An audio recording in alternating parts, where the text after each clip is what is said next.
Howdy, howdy, folks. gmmoley here, and just my voice, not my face, so I've spared you that.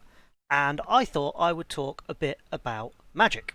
So I've played a lot of Magic the Gathering over the years, and while I wouldn't say I'm an expert, and it's been years and years since I've played kind of quote-unquote properly, I'd like to think I've taught enough people how to play, and I understand the game well enough to at least give you some idea as to how the game works. So the format I choose to play is Pauper. Pauper is unique in that it only allows cards that have ever been printed at common rarity.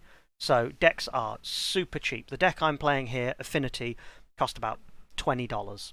And considering that $20 sometimes won't even buy you a rare for a major deck, you know, that's pretty good. So just a word of warning, if you're an experienced Magic the Gathering player, this video is probably not going to be too amazing for you, as I'm going to try and explain how the game works, how the mechanics work, and what decisions I'm making as I go along. So yeah, without further ado, let's get into it. So Affinity.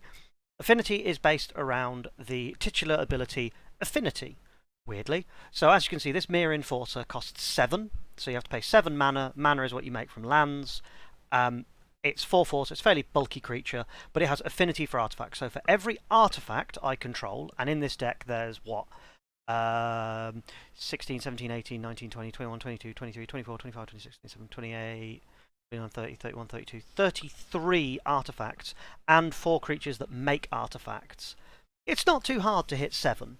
So potentially I can play a 4/4 big fat creature, a big murder robot, out for free. And that's kind of the goal of this deck. It uses the affinity mechanic to make cards more efficient. So my big beaters, I've got 4 Myr Enforcers. I then have Thoughtcast, which lets me draw 2 cards, potentially for 1 mana, which is very strong. I then have Of One Mind, which if I have a human and a non-human, and I have plenty of humans, I have plenty of non-humans, will allow me to draw 2 cards again for 1 mana. Once again, very efficient. I have Prophetic Prisms, which draw me cards and make mana of different colours. The problem I have is I'm running 3 different colours. I'm running red, blue, and white. So I'm running America! And being able to filter your mana, turn mana from one colour to another is really handy. So, hey, and it powers Affinity, that's what the word is. I have Kor Skyfisher, which returns things to my hand when it comes into play. That initially doesn't seem too powerful, but when you combine it with things like Navigator's Compass, which gives me life when it comes into play, you'd be amazed how many games it saves your life when you can just pick it up and put it down repeatedly. So, I also have Auriok Sunchaser, which gets bigger so long as I control 3 or more artifacts, which I will. And it also has flying, meaning it's harder to block. Kor Skyfisher also has flying. These two tend to be your workhorses for actually hurting your opponents. Myr Enforcer is more of a distraction robot. You put it on the table and your opponent goes, ah, crap, and spends a load of resources trying to kill it. And then I have Thraben Inspectors, which make clues, which are artifacts, which is always nice. I have a single copy of Dispel, just in case it stops my opponent from playing an instant spell. I have 4 copies of Galvanic Blast, which deals 2 damage for 1, which is already good, or 4 damage for 1 if I control 3 or more artifacts, and I generally will. I have Chromatic Stars, that filters mana as well, and draws me cards when I use it. Navigator's Compass, as I said previously, gives me life, and it lets me pseudo-filter. I can turn a land into a land I need. And my lands are all artifacts. So I have white, colourless, red, and blue, all artifacts, lovely, lovely, and 1 Tranquil Cove for funsies. Sometimes I will run a Radiant Fountain, which is one that gives me more life when it comes into play, but that's if I know I'm against a lot of decks that are going to do a lot of damage. Basically, the secret to Magic the Gathering is understanding that your deck can never be good enough to win every game, but you can stack the odds in your favour by making decisions based on the games you know you're going to play. It's called the meta game. I'll probably do an entire video on the metagame at some point, but basically some of the choices, like the Tranquil Cove, the Navigator's Compass, the Dispel, are in there because of the meta I know that I'm going to be going into. And finally, this deck has a combo. So combining Atog, which it eats and it bites and it bites and it eats. It's like Sabley's meth head brother. So it eats artifacts to get bigger. Not massively useful, you wouldn't think. However, with Fling, I just pick it up and yeet it at someone's face. So it is normally, you can do, with these two, you can potentially do 16, 17 damage with it. And when you start on 20 life, 16 or 17 damage is a lot of damage.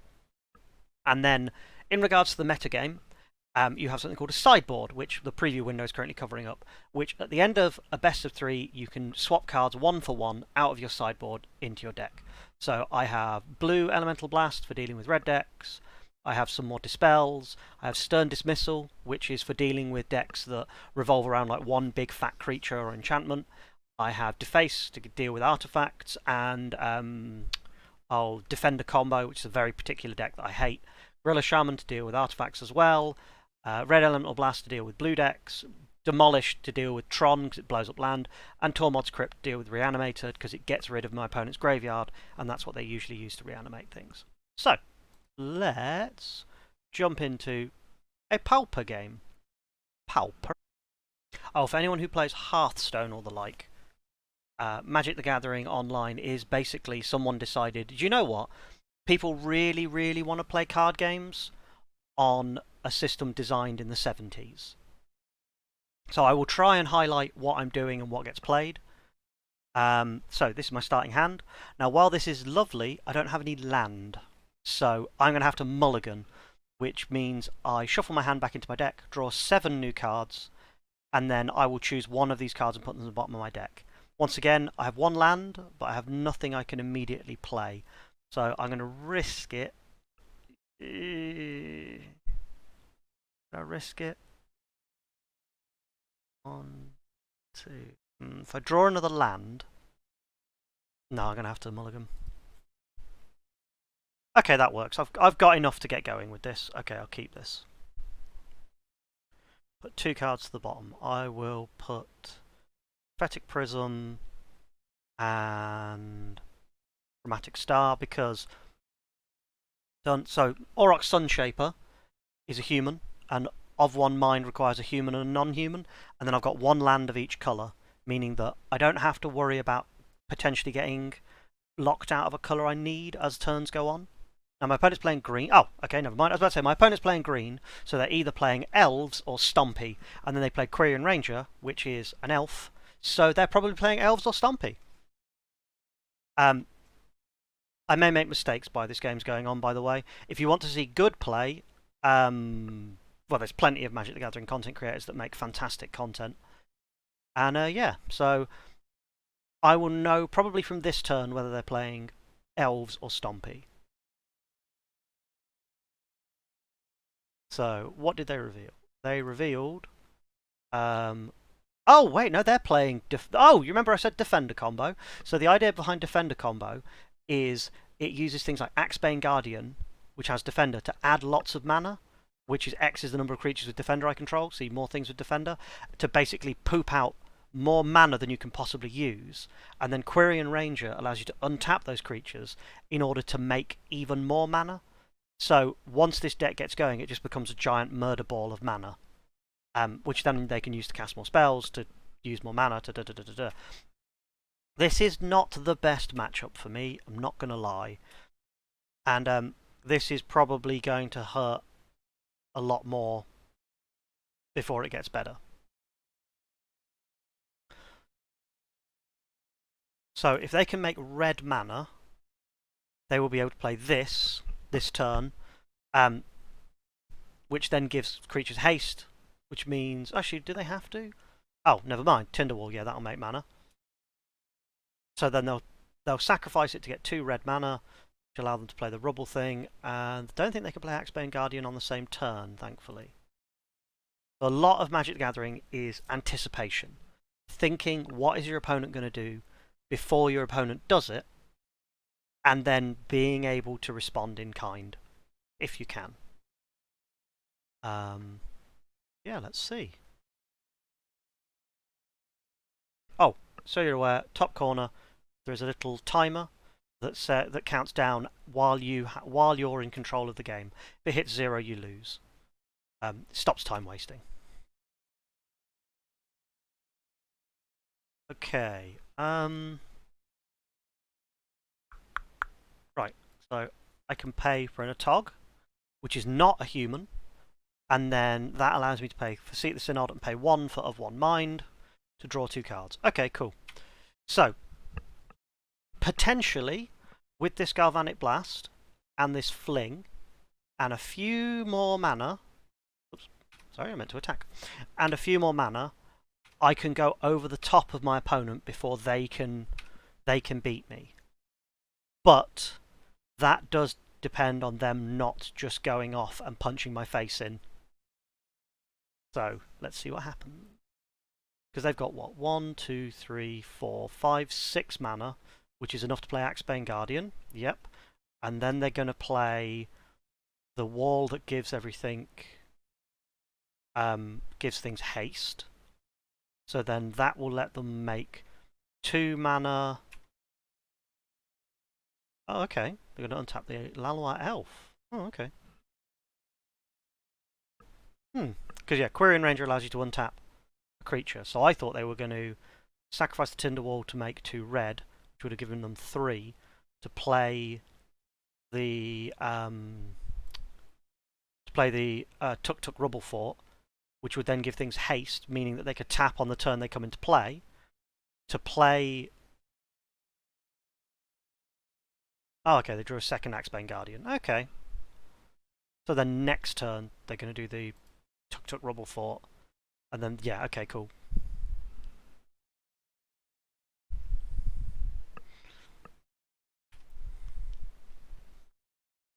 Righty, so let's draw some cards so I can see what I've got coming. I would like a red mana, please. That is not a red mana.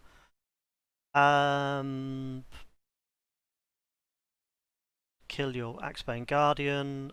I will then make a Thraben Prospector. So when this comes to play, it makes an artifact. There's a little artifact. So what have I got? I've got 1, 2, 3, 4 artifacts now. So if I was to do the Fling combo with the Atog right now, I'd get 1, 2, 3, 4, 5, 6, 7, 8, 9 damage. So 10, 11. Okay, so if they don't go off, and I get... Do I have how much mana do I need? 1, 2, 3, 4. So 3. Okay, I don't know if I can do it. I missed my land drop. No, I'm stupid. Oh well, never mind. I got too obsessed with looking at artifacts. I should have played that. Oh well, we all make mistakes. Happy accidents and all that jazz.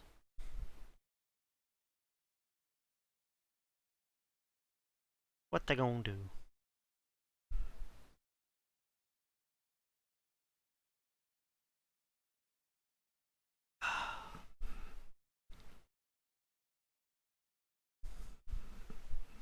Yeah, so these are the things I've got to keep an eye and try and keep slapping down because of this. So Quirion Ranger untaps it.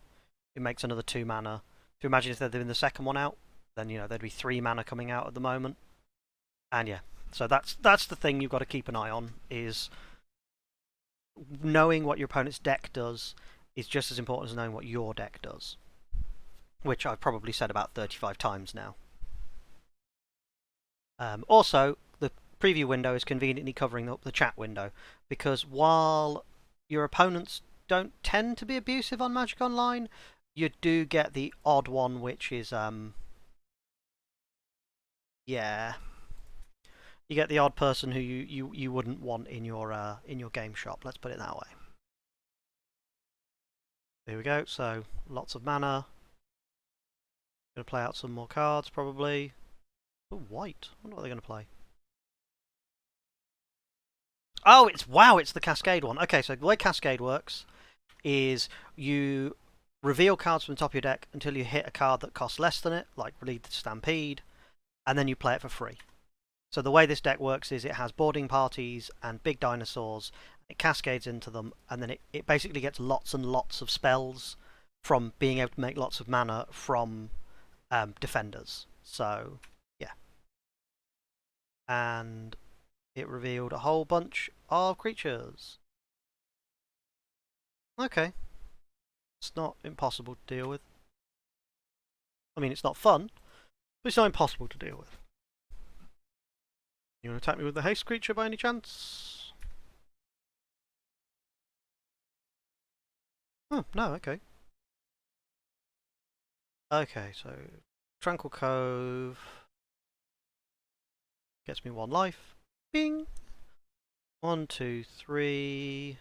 Got 4, so I can pay 3. Play a Myr Enforcer. Myr Enforcer's job is going to be to jump in front of this if it decides to attack me. Swing in with that.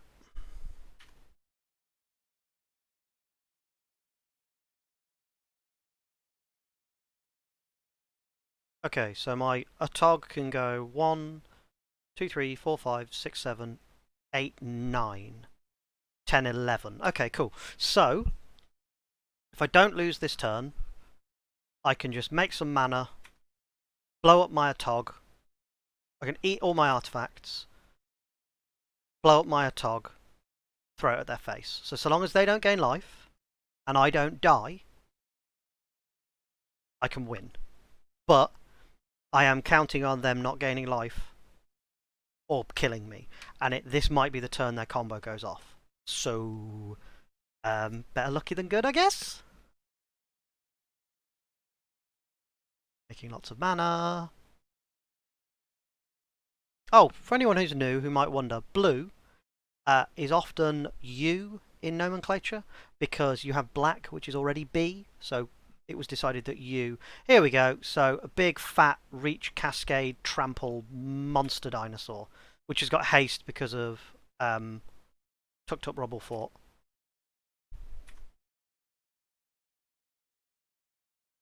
So all I've got to do is hope they don't gain life. Don't gain life, don't kill me. Don't gain life, don't kill me. That's all I'm asking for. Don't gain life and don't kill me.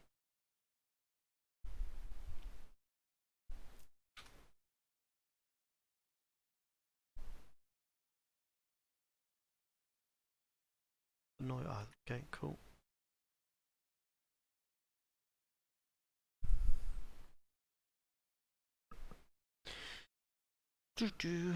So untap that. So they can make approximately a shitload of mana. What? 1, 2, 3, 4, 5, 6. They can make 6, 12. They can make 12 mana just from those 2. Oh no, they've only got 1 Axebane, okay. So they can make 6 mana from it. But that means they can cast another Annoyed Altisaur, sorry. Which will then let them cascade again into who knows what. Hopefully something pants. Oh dear. So the boarding party, because the boarding party has Cascade, means its Cascade goes off, so they get another spell. This is kind of their dream right now. Yeah, because then they can get lots of mana from the Axebane Guardian. Okay, so they just have to... I'm hoping that my opponent feels so smug they don't attack me. Probably not going to happen, but we can hope and pray. What nonsense are they playing now? I should probably concede, by the way, but because I potentially have lethal, I want to see how this plays out. And plus, you know, sometimes it's nice to let your opponent have their deck go off. Occasionally being a decent human being does count for something. Another cascade. I think I'm dead now. Because what's that? 1, 2, 3, 4. Yeah, okay, so I can't block. So they're just going to attack. So I am going to, in the interest of making this video watchable, I'm going to concede this game. Begin sideboarding. Right, what do I want to put in? So remember, it's 1-to-1. So whatever I take out of here, I have to do the appropriates. So I think I'll put my 2 Defaces in. And I'll remove a Dispel and a Navigator's Compass. They don't really do much. The problem with Stern Dismissal is it doesn't really put them back a huge amount. Red Elemental Blast, there wasn't anything red. There wasn't anything blue. Blue Elemental Blast, there wasn't anything red. And Gorilla Shaman, they weren't really playing non-artifact. So I think that's me good. I'm going to submit that.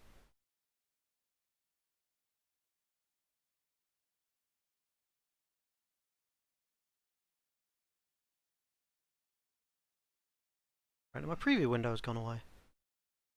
Yes, I would like to play first. Oh, let's see if I can get the preview window back. Huh, that's really weird. My preview window has exploded. Apologies. So no preview, sadly. Do I want to keep this? I've got one land. No.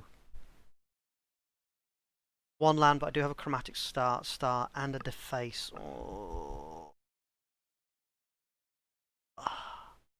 I'll keep this. This is very risky and possibly stupid.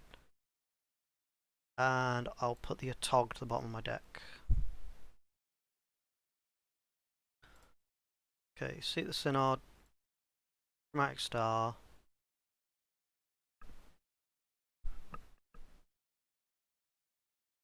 Wait for my opponent to decide what they're going to do. I mean, if I draw a land, if I draw a white land, actually it doesn't even matter. Oh no, because I do need. So if I draw a white land, I can get Auriok Sunchaser out with its Metalcraft. Tinderwall. I wish I could get my preview pane back up. I have no idea what happened to that. That's really annoying that it just exploded between turns. Right, play a land. Say okay. Now, while I have Deface, which can destroy a creature with Defender, and I could destroy this, I want to keep this around for the Axebane Guardians, or the Tucked Up Rubble Fort. I need to keep it around for a slightly more important target.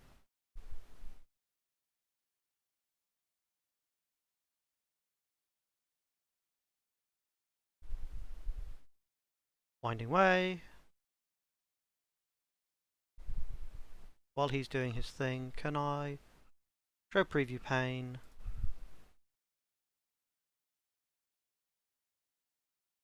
That's the weirdest thing. It won't let me select the preview pane. Huh. Oh well. Yeah, sorry I can't show you the preview pane.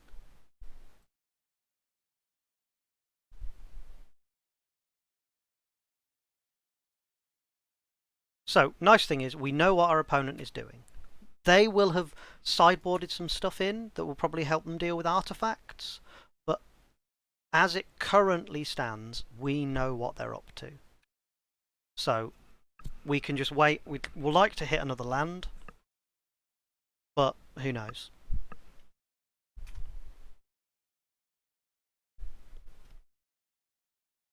There's a Quirion Ranger. Okay, so they're starting to get their combo a chugging.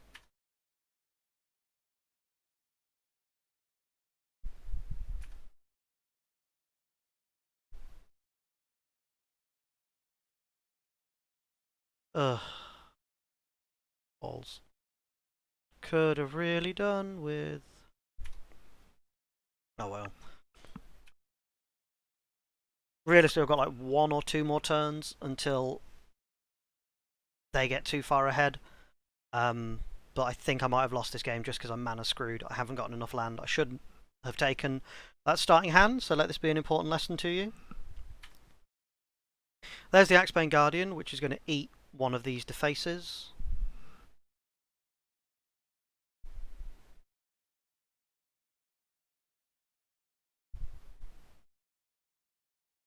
What they're going to do? So they're going to make some more mana.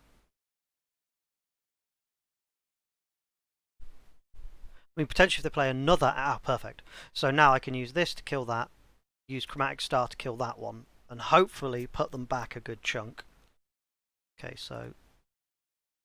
Deface, destroy target creature with Defender. And then turn that into red mana. I also draw a card when it dies, which doesn't help. Use the red mana, destroy target creature with Defender. Get rid of Axebane Guardian. Okay, so I'm not winning by any stretch of the imagination, but I have at least a spanner in their front tyre. Overgrown. Okay, so that's kind of like Axebane, but only makes green. so it's not as bad. It's not good, but it's not as bad. Because they can't go all funky and just throw multiple colours out.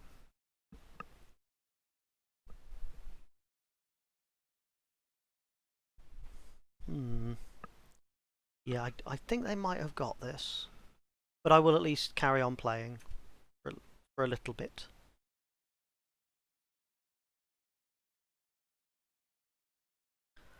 Ah, tits. See, if I had one more artifact, that Galvanic Blast would do 4 and I could blow this up or this up. But as it stands, it only does 2. Really could do with a land.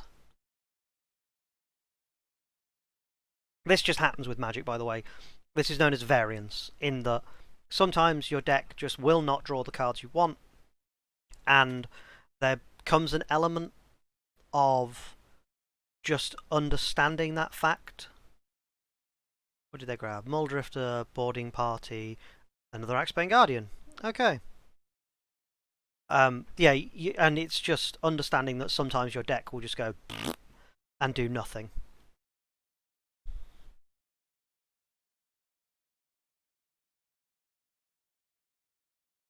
Yeah, it sucks, but you know that is the way of the universe sometimes. Sometimes the odds will be against you. And the way to get round variance is to just play lots and lots of games. So Magic is one of those games that if you play it enough, you will get better. Well, okay, if you play it enough and think about what you're doing, you will get better. Like with anything, really.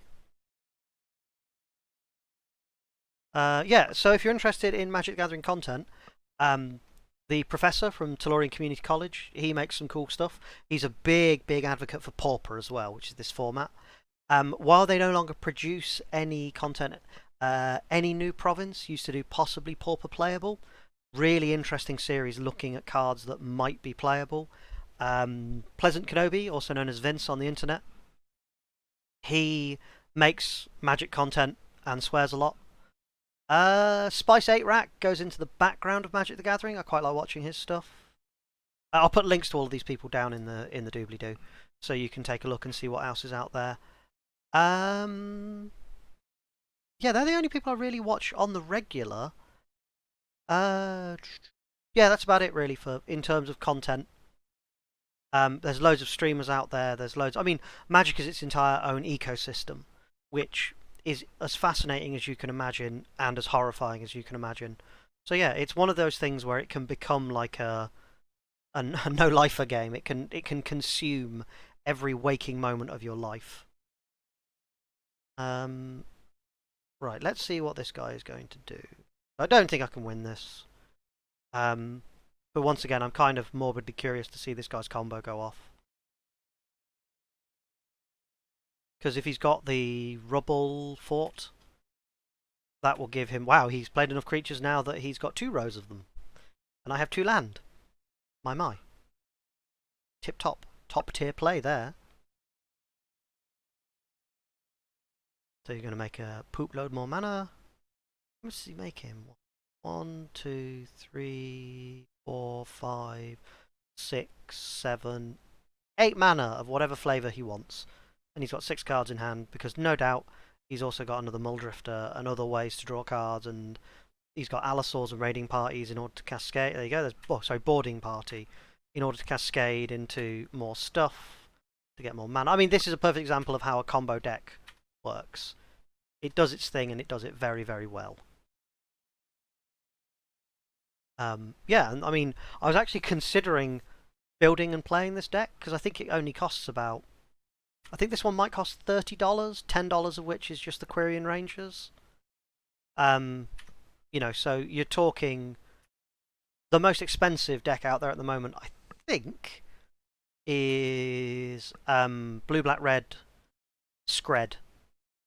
And that is... You know, and that's $65, which in Magic the Gathering terms is nothing. Right, let's see if I can pull a mystery win out the bag. I cannot. So I will just concede.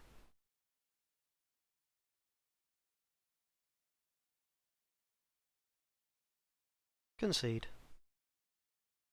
Well, I lost, unfortunately, but that happens. So I may be doing more Magic the Gathering content in the future, but for now, yeah, that was me trying to play a game and getting my teeth kicked in, which happens sometimes. So yeah, so this is gmmoley signing off. All I can really say is keep having fun, keep being awesome. There's stuff down in the doobly-doo for you to look at if you'd like. And yeah, bye-bye.